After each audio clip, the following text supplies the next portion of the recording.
Okay, AP Microeconomics students, we're going to be looking at imports and world trade in this video. So here we've got supply and demand, typical supply and demand setup.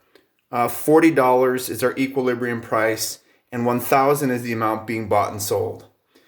Now normally we would have just area A as our consumer surplus, because remember, consumer surplus is the difference between what the consumers are willing to pay and what they had to pay. So all along this demand curve, there are consumers up here that are willing to pay more than $40, but they don't have to pay $40. So good for them. This area A represents all of the consumers that were willing to pay more than $40 but didn't have to. Producer surplus, again, is the difference between what a business is willing to supply a product for and what they got to sell the product for. So above the supply curve, but below the price. So area B and C would represent that. Now you're probably wondering about PW, $25, what all of that means. This is the world price. So in America, if we buy from American producers of this product, it's 40 bucks. But maybe in other countries, they're selling this product for less. So the world price, let's say products from China and Japan and India and all over the world, let's say that they sell for $25.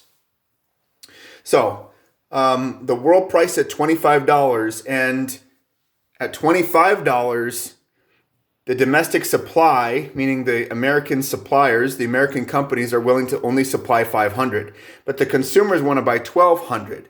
So what happens is that they import the products from the other countries. So how much are they going to import? Well, at $25, the world price, consumers want to buy 1,200. The domestic suppliers, again, only want to supply 500. So they're going to import 700 more from other countries. Let's take a look at these questions. This is really nothing more than just really reading the graph. So consumer surplus before the trade. Number one, consumer surplus before the trade. We already said that that would be area A. Okay, producer surplus before any trade, that would be B and C, as we said. Producer surplus after the trade. So if it's $25 and that's the price, and I have that dotted line drawn in there, so we're going to look at above the supply curve but below the world price of $25, the producer surplus after the trade is just letter C. The consumer surplus after the trade. So if it's a world price of $25 below demand but above the price of 25, that would be A, B, D, and E.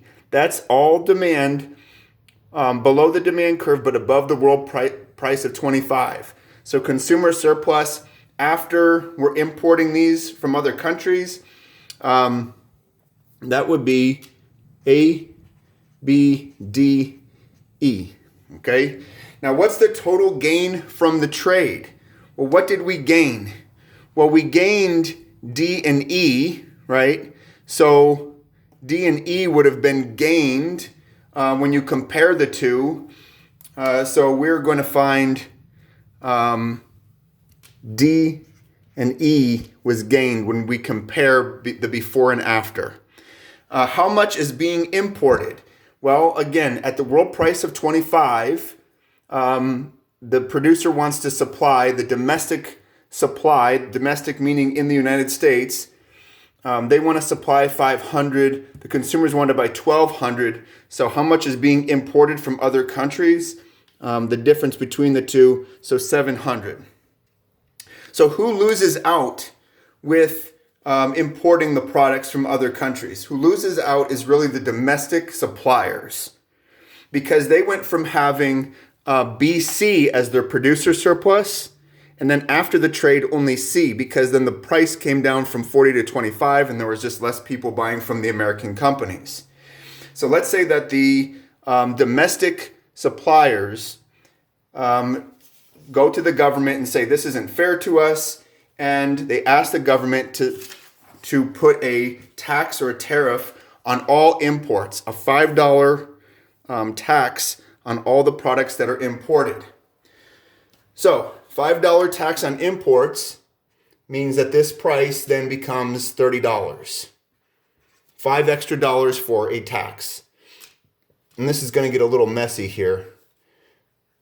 But if I just draw on a line at the $30, first, what's the amount that is then going to be imported? Well, tracing over from the $30 price, that's the $25 world price plus the $5 tax. Here's where this hits supply.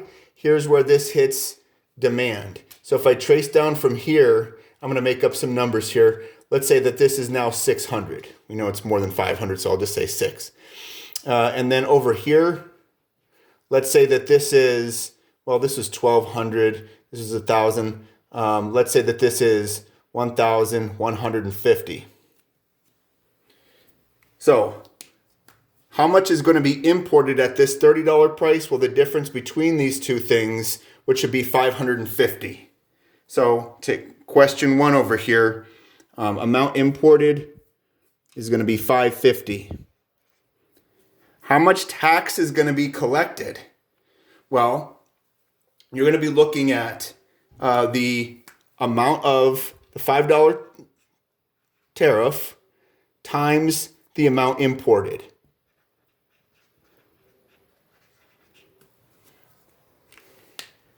Okay, and then who does this tax help? This tax is supposed to help the domestic suppliers, and it also obviously helps the government. If you're asked for the area of the tax collected, you would look at the tax box. So you want to look at between 600 and 1150, and you want to go within between the 25 and the 30. So this area here would be the amount of tax collected. Again, I stayed within the $5, 25 to 30, because remember it was a $5 tax. And I stayed within the quantity between 600 and 1,150.